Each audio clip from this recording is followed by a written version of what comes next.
grabando otra edición de The Heat Treat Podcast. Hoy tenemos a Óscar Camacho, el ingeniero Óscar Camacho, y vamos a estar hablando de instrumentación y control en el Heat Treat Podcast en español. ¿Cómo estás, Óscar? Estoy muy bien, gracias por la invitación.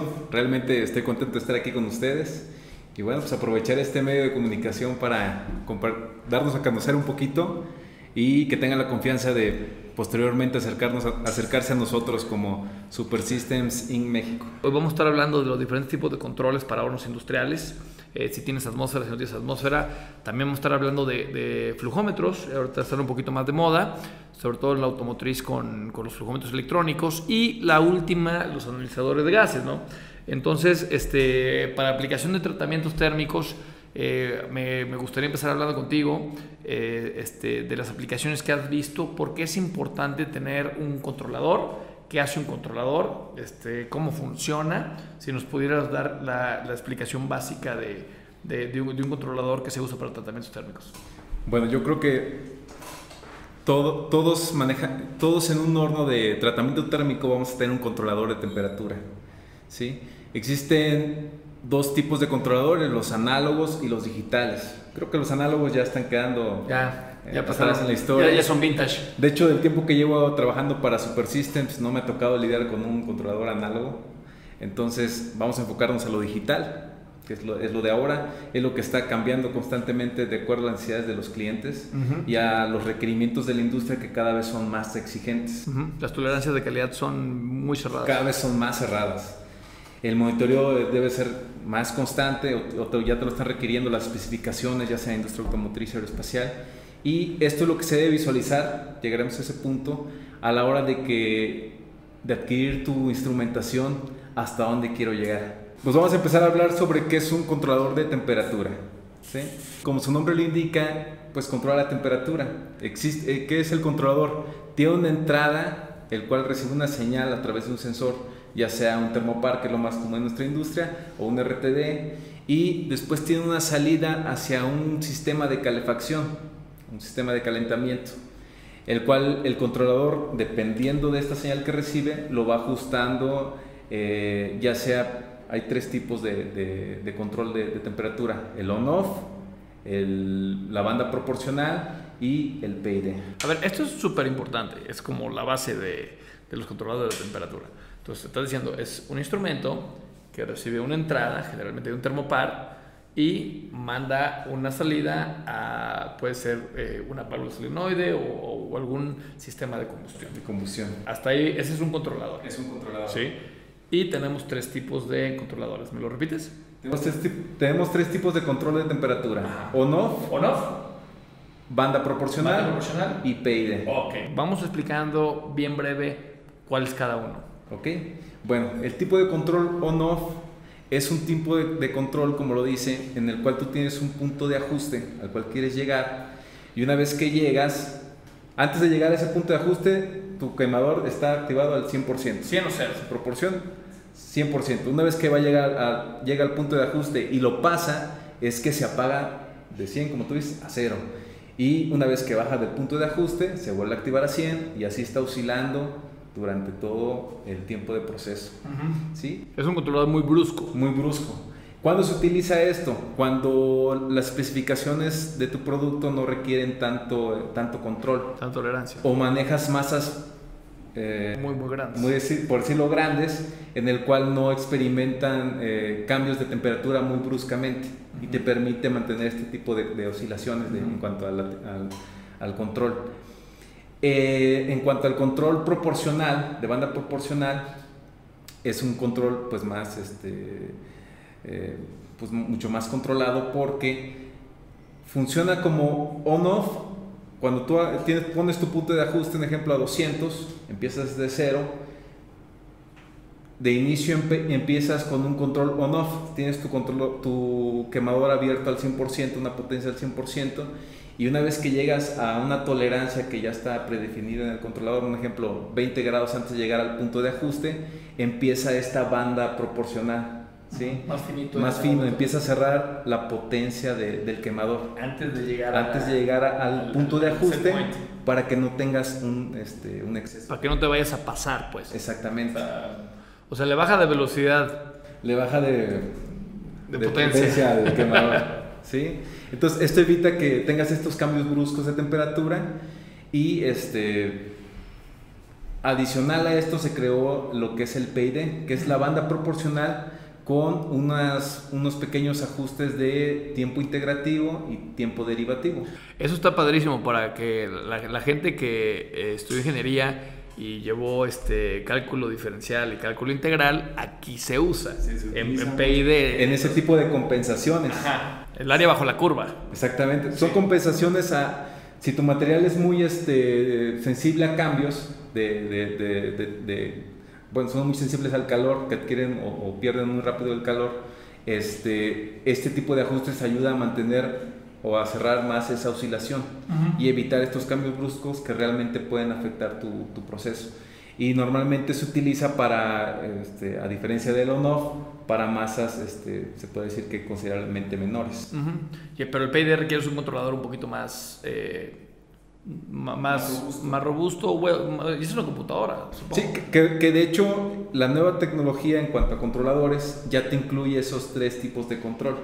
¿Sí? Ya vienen incluidas en un solo controlador y ya nada más tú defines qué tipo de control emplear de acuerdo a tu proceso o de acuerdo a lo que tienes instalado, porque de nada sirve tener on-off si tienes de nada serviría tener control PID si no tienes un sistema adecuado para un control PID que te esté controlando la apertura del quemador o la potencia. Y bueno, supongo que todo esto es para tener un control más fino del calentamiento o el enfriamiento de la pieza, ¿sí? Para mantenerlo ahí. Y ya la mayoría de estos controles, como son computadoras, ya también traen los graficadores. Exactamente. Y entonces tú puedes hacer zoom o estar viendo cómo se controla la temperatura en la pieza. A través del tiempo. El mercado nos ofrece una variedad inmensa de controladores y están desde los más sencillos que nada más estás viendo la pantalla y el LED de la temperatura, y están estos más robustos que, como tú lo mencionas, ya están graficando en tiempo real todas las variables de proceso, apertura del quemador, la temperatura. En la misma gráfica te marca las tolerancias que tú le quieres definir, más menos 5, más menos 10 grados, y si llegas a pasar ese umbral, que mande una alarma. A la hora de escoger antes de pasar a eso, incluso las especificaciones de CQI 9 te pide unos mínimos requerimientos a la hora de seleccionar tu controlador. Esto es en cuanto a la exactitud. Te pide que tu controlador tenga una exactitud de más o menos 2 grados Celsius, más o menos 4 grados Fahrenheit, ¿sí? Entonces, a veces tenemos una pequeña confusión de que adquiero mi controlador, me hacen mi calibración y me dicen está calibrado, ¿sí? Y en un principio sí cumple con la especificación de más o menos 2 grados Celsius. Pasa el tiempo y empieza a haber una desviación mayor y te encuentras fuera de especificación, pero tu controlador no tiene la capacidad o no tiene el alcance para ajustarle esa entrada analógica. ¿Qué pasa? Ya tu controlador está fuera de especificación y no lo puedes ajustar, pues ya no cumples con los requerimientos de CQI 9. Entonces, esto hay que considerarlo a la hora de adquirir un controlador que tenga esas capacidades de que sus entradas sean ajustables para cumplir con las especificaciones de CQI 9. Abriste una caja de Pandora aquí que no creo que es el tema del podcast, pero es CQI 9. Entonces, la CQI 9 y las normativas de ese tipo pues ya te piden un control mucho más exacto. Y es aquí ya cuando requieres controladores electrónicos que no sean que sean digitales, que tengan tarjetas y poder calibrarlos. Pero imaginémonos, quitemos la CQI 9, ¿no? Quitemos el automotriz o el aeroespacial, pero un controlador se va a ir desajustando con el tiempo, independientemente que estés tratando térmicamente A o B, ¿no?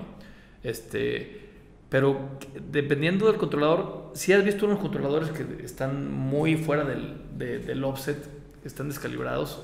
De hecho, me pasó con un cliente que de repente su cliente le empezó a pedir especificaciones de CQI 12, que son parecidas a las de CQI 9. Entonces había que hacer todo el tema de la pirometría. Revisamos, intentamos, se calibró el controlador detectamos que había una desviación mayor una desviación mayor a la que te pedía la especificación, pero no tenía alcance de ajustarlo. Y por ese grado de más que tenía, tampoco logramos que pasara el TUS. ¿Sí? Entonces, ¿qué fue lo que se tuvo que hacer?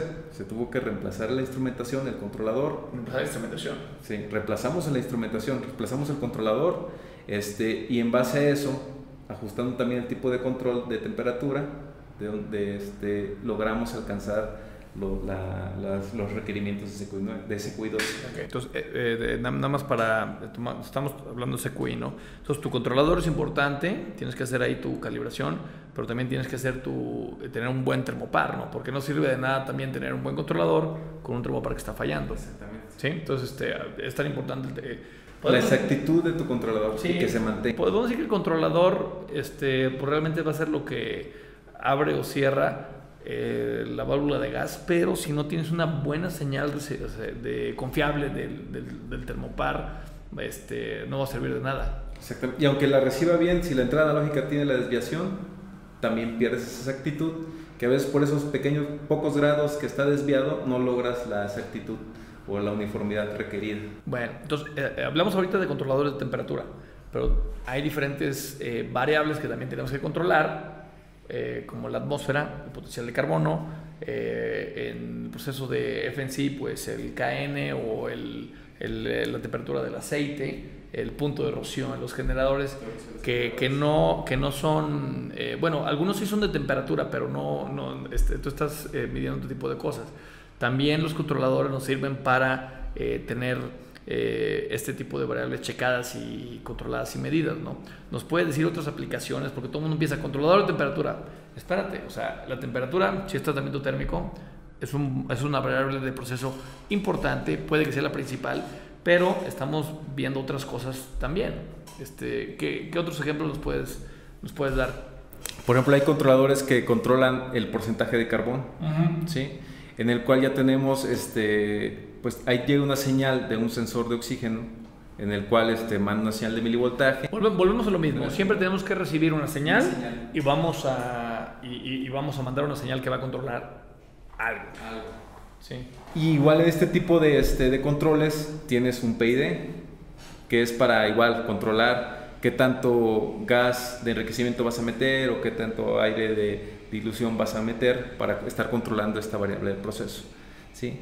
Entonces hay una gama inmensa de controladores en el mercado. Hay nuevas tendencias, hay controladores que te permiten desde controlar un revenido hasta controlar un horno continuo. El mismo modelo de controlador, nada más vas agregando tarjetas, sería como un tipo PLC. Y cada vez se van haciendo más exactos, responden más rápido, y todo esto derivado a los requerimientos de la industria, que pues cada vez son más estrictos. Ahora, ¿qué nos permite un controlador? Independientemente si controla temperatura, porcentaje de carbón, que lo estás utilizando para un generador, este controlador te puede limitar en cuanto a qué tan fácil vas a llevar día con día la realización y el aseguramiento de tu tratamiento térmico. Porque hay controladores que ya incluso tienen recetas. Estas recetas pues disminuyen en mucho o en gran medida el error o el factor humano. A ver, ese se nos había ido, ¿no? Pero es bien importante los controladores que son simples y los que tienen recetas. Ya son computadoras. Entonces, ¿qué es un controlador con recetas? Cuando tú tienes un controlador, lo que yo llamo un dummy, un controlador tonto, es nada más tú le pones el set point de manera manual, ¿sí? Y ahí se queda. Puede que le pongas un timer mecánico, pero cuando tienes tú un controlador inteligente o de nueva generación, le puedes poner pasos o recetas para que tomen secuencias preprogramadas de set points, soaking times, meter un gas, sacar un gas, sonar una alarma. Eso es una receta.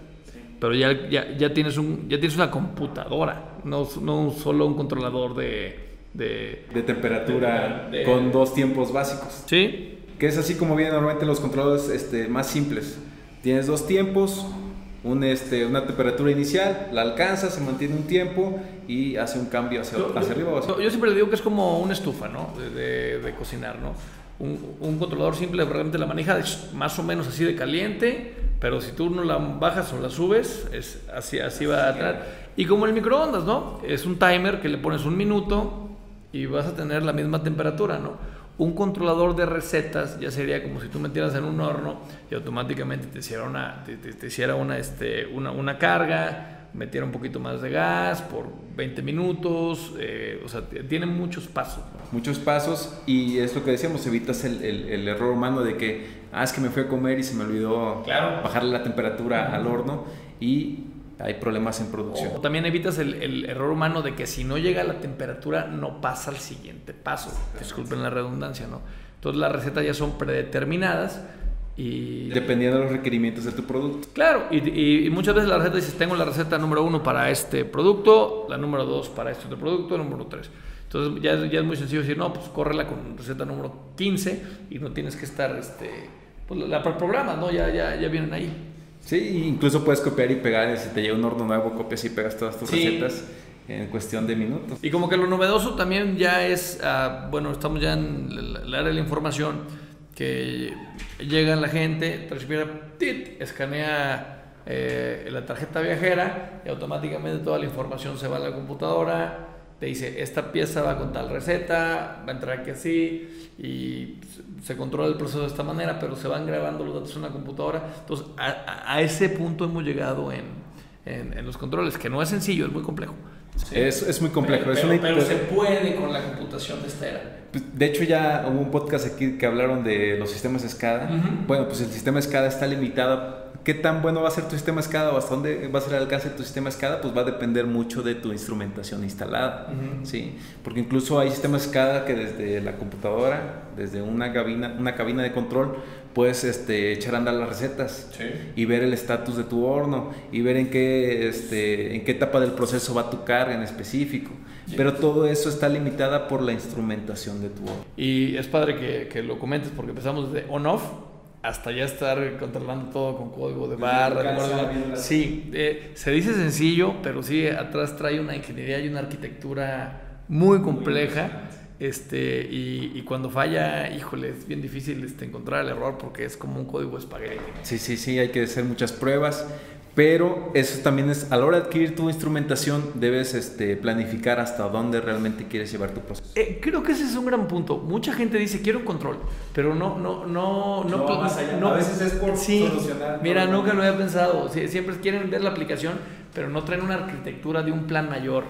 A veces trabajamos sobre el problema. Sí.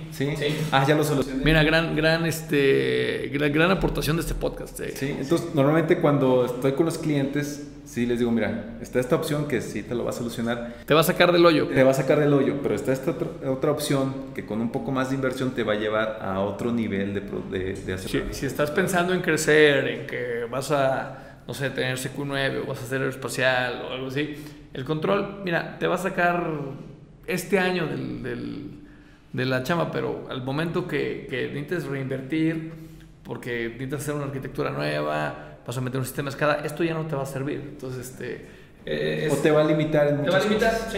Sí. O vas a tener que cambiarlo, ¿no? Exactamente, sí, en algún momento, en algún punto, a veces nos da un poquito de miedo el cambio, pero siempre hay que irse renovando y ir de acuerdo a los requerimientos de la industria. Entonces, ya platicamos de controladores, de llamarlo así, de termopar, ¿no? ¿O cuál es el otro sensor que me dijiste que había? El RTD. El RTD, a ver, explícame un poquito eso. Pues el RTD normalmente se utiliza para temperaturas bajas, no mayores a 200. Utilizan los quench, son muy estables. ¿Son como termopares? Sí, bueno, son resistencias. Ok. Sí, pero son para temperaturas bajas. Ok. Entonces tienes un controlador, generalmente es con un termopar o un RTD, que es un termopar, llamarlo así, de temperaturas más bajas. Recibes tú una señal, generalmente milivolts. Sí, que se escala una temperatura. Se escala una temperatura, hay gráficas. Eso es lo que hace el controlador, escala el milivoltaje a cierta temperatura y lo reenvía a un tren de combustión. Y en base a esa señal toma una decisión de control o controla tu sistema de calefacción. Y repetimos, on-off, banda proporcional y PID. Padrísimo, ok. Entonces, esos son controladores que recibe de termopar. Ahora platiquemos un poquito de flujómetros que vienen en todo eso. Es la manera de controlar los gases, ¿sí? Controlarlos, mando a medirlo. Luego vienen analizadores, pero me quiero ir uno a uno, ¿no? Entonces ya hablamos de controladores de temperatura. Ahora, en flujómetros, pues mucha gente antes por lo que sea tener una válvula de bola y como que ese es un flujómetro manual realmente, que limitas el flujo. Pero vienen luego ya los flujómetros electrónicos. En México todavía no se da mucho ese boom. En Estados Unidos y en Europa ya es como un modus vivendus. Pero lo hemos visto mucho, ¿no? Que en México pues tienen todos sus flujómetros manuales análogos, valen $1,000 y todo el mundo pues dice, pues jalan. Y aguantan. Y aguantan, se aguantan. Sí, pero jalan. Pero no tenemos esa medición precisa y nos están empezando a ver como cavernícolas, porque es lo mismo, ¿no? Nos están viendo con flujómetros, como si tuviéramos controladores on-off. O análogos. Entonces sí nos estamos quedando un poquito atrás en esa tecnología. Platícanos. Bueno, que como ya lo mencionaste, están los flujómetros análogos que te muestran ahí cuánto flujo está pasando, pero ese es el problema, que a través del tiempo empieza a haber una desviación porque pues el flujómetro ya no es nuevo y las condiciones de trabajo pues no son... Es un flujómetro on-off también. Sí, on-off. Entonces, ¿qué es lo que pasa? Que seguimos viendo ahí que marca 200 FH, pero no sabemos o no hay manera de verificar que sí realmente... Y la especificación ya es tan cerrada que te dice, tienes que tener una manera de verificar que esa cosa está midiendo bien. Y los flujómetros análogos no la traen. Y a veces está el problema ahí y no lo podemos detectar porque no hay manera de identificar que realmente no están pasando los FH que requerimos o se están pasando los FH que no queremos claro. Ahí. Y entonces, ¿qué es lo que pasa con los nuevos flujómetros? Los flujómetros digitales. Pues ya estos flujómetros tomaron en cuenta todas esas carencias que teníamos antes. Entonces tienen 2 puntos de muestreo. Bueno, en el caso de los flujómetros que yo conozco, tienen un punto de muestreo a la entrada y a la salida por diferencial de presión.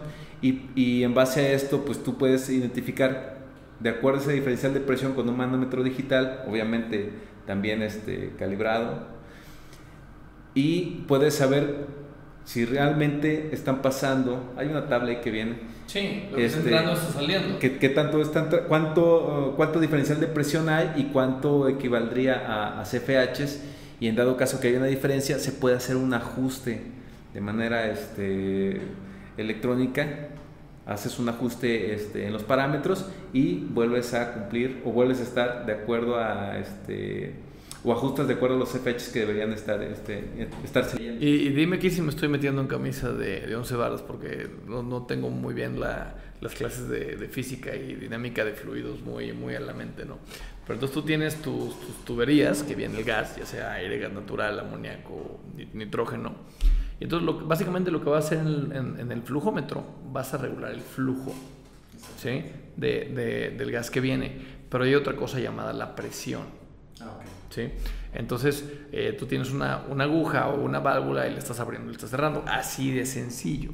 Y entonces en base a lo que estés abriendo, lo que estés cerrando, pues el flujómetro te va a decir los FHs o el flujo de gas, ¿no? ¿Qué está pasando? Entonces tienes que tener una cierta presión viniente de las tuberías para que tú puedas regular el flujo, ¿sí? Pero no puedes tener mucho flujo si tienes baja presión. Pero si tienes un exceso de presión, te avientas el flujómetro.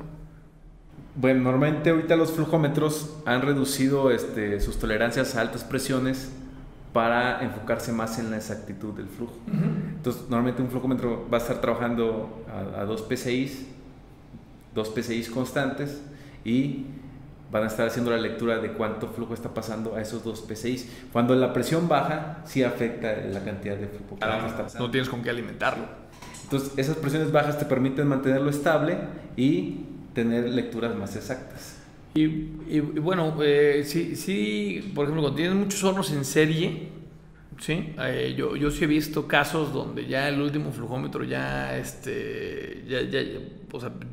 puja mucho, porque pues no trae la presión, ni el caudal se lo comieron los otros. Pero sí, no hay manera como que de reponerlo, ¿no? Porque...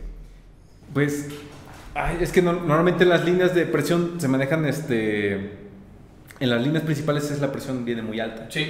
¿Sí? Pones un gran regulador. En un regulador para bajarlo a una presión mínima de 2 PSI. Trabajable. Entonces es mucho más estable. Uh-huh. ¿Sí? Y normalmente los flujómetros son el gas natural, gas de enriquecimiento, el gas endotérmico, el térmico, nitrógeno, aire. ¿Qué más te permiten los flujómetros digitales?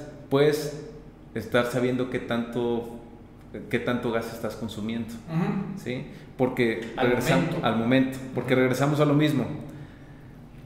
Incluso los flujómetros pueden estar trabajando en conjunto con el controlador, porque el controlador en estas entradas en estos alcances que tienen para controlar el porcentaje de carbón, tú puedes mandar una señal hacia los flujómetros, y también trabajan en el caso como de PID, uh-huh, en el cual accionan la apertura de qué tanto flujo dejar pasar o no dejar pasar. Entonces, estos tipos de controles ya te permiten utilizar el gas requerido y no nada más estar surtiendo una cantidad a veces excedente de gas y estar metiendo mucho gas natural y aire para estar controlando muy drásticamente tu porcentaje de carbón. Entonces, ¿qué es lo que permiten las nuevas tecnologías? El trabajo en conjunto de los controladores con los flujómetros. Exacto. ¿Sí? Exacto. Un mejor control, reduces tus costos de producción, y sobre todo, todas estas señales las puedes mandar a un sistema SCADA que lo hemos mencionado, y tú estar monitoreando las tendencias, y después te familiarizas tanto con las tendencias que te das cuenta cuando algo ya está pasando. Mira, este es un gran punto que traes, porque mucha gente graba sus gráficas y graba sus flujos por como asegurarse que si alguna vez le llegan a pedir los datos, ahí estén. Pero yo he visto que son pocas la gente que realmente analizan los datos o las tendencias. Y ya se vuelve un poquito más visual cuando le haces zoom out y ves mucha repetibilidad. Dices, no, pues es un proceso estable, ¿no? Pero yo creo que hay poca gente que se meta a la gráfica realmente y dice, mira, aquí se comportó diferente. Aquí y que le interpreta, sí. Porque, o sea, mucha gente ve, calentó, templó, calentó, templó, y ves eso por 20 y dices, no, pues el proceso es estable, ¿no? Pero cuando hay un pico que se metan y digan, a ver, ¿aquí qué pasó? ¿Sí? Y que entiendan todas las variables de proceso, porque también estamos midiendo como 8 o 10 variables de proceso, que para mí muchas son mucho ruido, y las que realmente deberíamos de tener bien checadas son 3 o 4. Sí, el exceso de datos te causa ruido. Es un problema de la era de hoy, ¿no? Que todo el mundo dice, estoy grabando todo, pero no sabes qué significa nada. Sí, hay que saber qué grabar, ¿no? Y llega un momento en que interpretas también las gráficas, también la tendencia, que te das cuenta cuando abren una puerta, uh-huh, cuando la cierran, uh-huh, cuando una carga no bajó a temple. Sí. Cuando hubo un atorón. Y todo esto te permite hacerlo incluso no estando en la planta. O sea, te conectas vía remota a tu sistema de monitoreo. Pero para eso, para saber eso, sí tuviste que tener muchas horas en planta. Sí. O sea, porque la gente que abre una gráfica y la quiere interpretar y nunca se ha parado enfrente de un horno, no sabe ni qué onda, ¿no? Sí. Eso sí me ha pasado muchísimo. Pero bueno, entonces hablamos ahorita del flujo, ¿sí? Estamos ya en gases, ya hablamos de temperatura, estamos en gases y medimos el flujo. Pero en los gases también tenemos que medir composición química del mismo. Sí, en hornos que trabajan con atmósferas endotérmicas, exotérmicas, es requerible un analizador de gases para saber la calidad de tu atmósfera. Uh-huh. ¿Sí? Tanto, obviamente, empezando desde el generador, porque es el que está mandando, el que está surtiendo a los hornos, es el corazón. Es el corazón. Sí, sin eso ya no jala nada. Sí. Entonces, está muy subestimado el generador. El generador, y a veces la causa raíz de muchos generador problemas. Es el rey. A veces la causa raíz de muchos problemas de producción es porque el generador no está controlando bien su variable de proceso, que en este caso es el punto de rocío. Uh-huh. ¿Sí? Entonces, por eso es importante analizar la composición de esta atmósfera, que en general es CO, CO2, H4. Y muchos de estos indicadores te pueden decir en qué etapa está tu catalizador, si ya requiere ser reemplazado, rellenar. Entonces, al igual que el estar monitoreando la temperatura, el carbón, los sensores.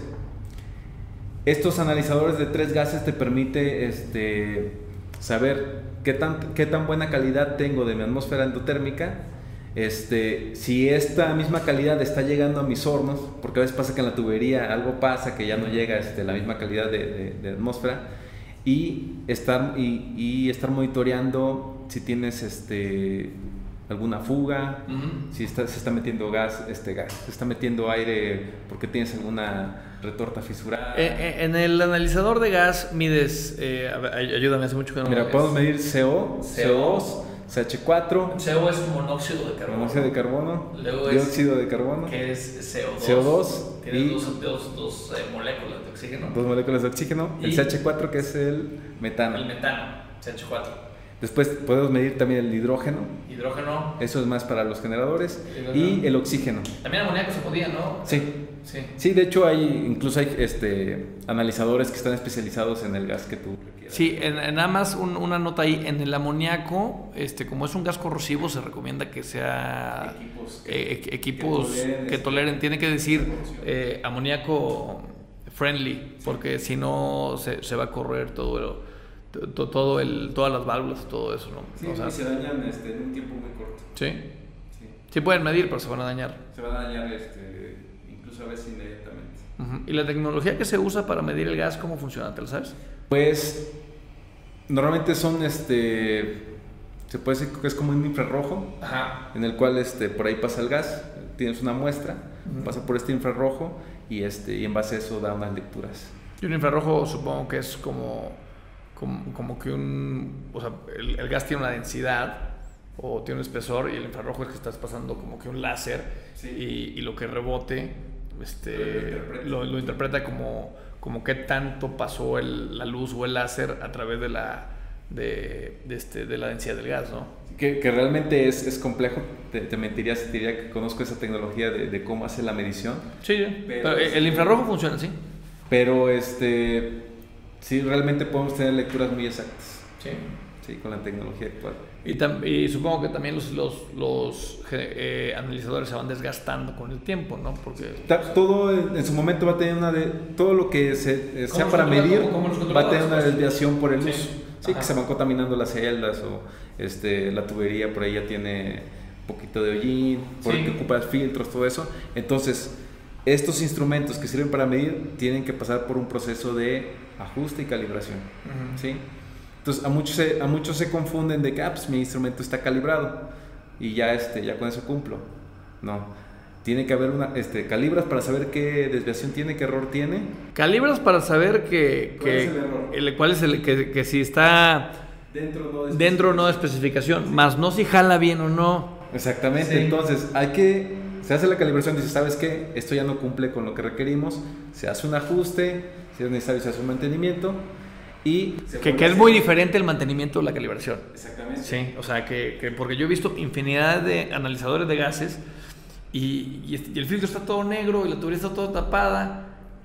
O ya no sirve ni el flujo. O ya no sirve, pero puede estar calibrado, sí, pero no jala.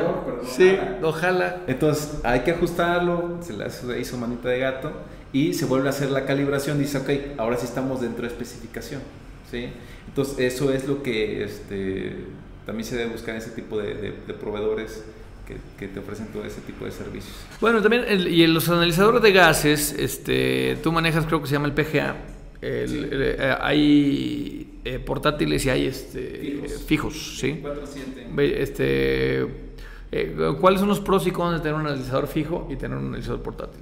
Pues la diferencia es justamente eso, que el fijo te va a estar monitoreando 24/7 y estás... Pero tienes que mantenerlo más, supongo. Pues tienes que ponerle... Para hacer los ajustes, normalmente en estos tipos de analizadores tienes que tener un gas cero y un gas spam. Entonces, el gas cero pues es nitrógeno, el nitrógeno puro. Lo más puro que se puede adquirir. Y el spam es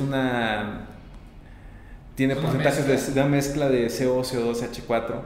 y en el cual ahí viene tu certificado, metes esos numeritos de proporción de gases que vienen de acuerdo a su certificado y haces el ajuste ahí en el equipo. Entonces, en estos fijos, pues tienes que tener ahí tus tanquecitos fijos también, que se esté autoajustando de manera automática. Es la ventaja, nada más mantener. Padrísimo. ¿Qué más se nos va de controladores de temperatura, flujómetros o analizadores de gas que crees que valga la pena que exponerlos aquí en el podcast? Pues yo creo que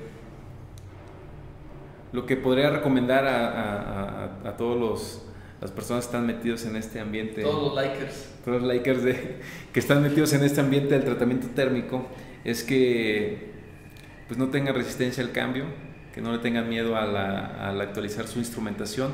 La tecnología está hecha para hacerle la vida más sencilla a uno, y los controladores, créanme, las nuevas tecnologías les va a permitir hacer todo más fácil, asegurar más su proceso de tratamiento térmico y mucha salud mental. Y yo también añadiría que, o sea, por ejemplo, hablamos de los flugómetros, el que no está haciendo esto se va a empezar a quedar obsoleto. Y el que lo haga se va a comer a la competencia. Y el que lo haga se va a comer a la competencia.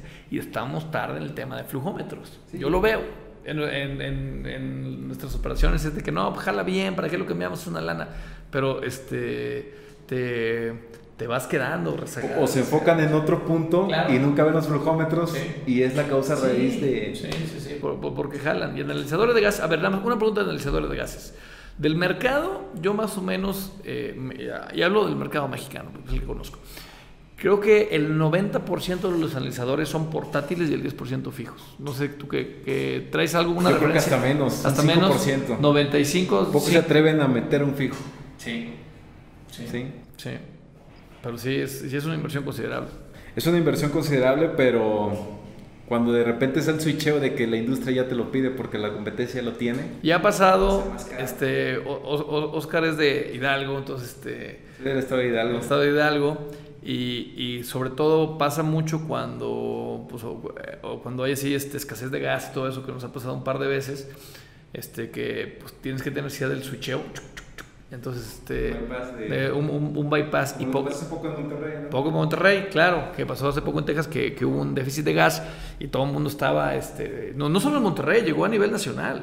A nosotros nos llegó la carta, llegó a Querétaro, no nos pegó, pero sí nos llegó la carta diciendo, ¿sabes qué? Ya no puedes usar gas. Hasta hubo limitantes, ¿no? Hubo limitantes, y era una locura, pero la misma carta me llegó en la panadería, me llegó en el club, en el vapor, así, dices, no puede usar gas, ¿no? Entonces es importante tener también, pues es nuestra materia prima, ¿no? Varias opciones. Oscar, padrísimo haber hablado de controles, instrumentos de nueva generación, ¿sí? ¿Ves que no fue tan difícil? No, te soltaste bien. Y para cerrar, siempre acabamos, Oscar, con un consejo que le darías a la gente joven que está entrando, que te hubiera gustado que te hubieran dado cuando entraste a trabajar, no necesariamente técnico, ¿sí? ¿Qué hubiera sido esa cosa que aprendiste, que te hubieran dicho cuando empezaste a trabajar en la industria? Que la aprendiste a base de golpes o que nadie te enseñó, pues, que tú lo aprendiste bajo tu experiencia. Pues yo creo que lo que le puedo recomendar a todos los recién egresados que pues, andan en busca de una oportunidad es que una vez que la encuentren, trabajen para aprender. Solamente se aprende trabajando, agarrando proyectos, poniéndote en situaciones de presión, porque es la manera donde aprendes y alcanzas un nivel superior. Y otro consejo que les puedo dar es: rodéense de personas que ustedes crean que son mucho mejores que ustedes, porque de ellos van a aprender mucho, y créanme que es más fácil aprender de alguien que ya se aventó un libro completo y lo sintetizó una idea simple, a que usted tengas que estar aventando todos sus libros. Y hay mucha retroalimentación. Yo en mi equipo de trabajo de Super Systems agradezco que tengo compañeros muy preparados, claro, muy especializados, y realmente de ellos he aprendido mucho. Padrísimo, Oscar. Pues Oscar Camacho también, añado tu comentario, que también hace poco leí, dicen, cuando eres la persona más lista en el cuarto, es momento de cambiarte de cuarto. Estás en el cuarto equivocado. Estás en el cuarto equivocado, sí. Entonces, no sé si eso, por ahí va, es lo que querías decir, sí, también. Sí, porque sí, sigues aprendiendo. Yo les recuerdo a todos que estamos subiendo podcast, LinkedIn, YouTube, Spotify. Suscríbanse, por favor, denle like, suscríbanse. De Heat Treat Podcast, hoy hablamos de instrumentación y control para horno de tratamiento térmico. Les dejamos el bio, la información de Camacho. Aquí se la ponemos en LinkedIn para que si alguien lo quiere contactar. Y nos vemos la siguiente semana en otro podcast de Heat Treat Podcast.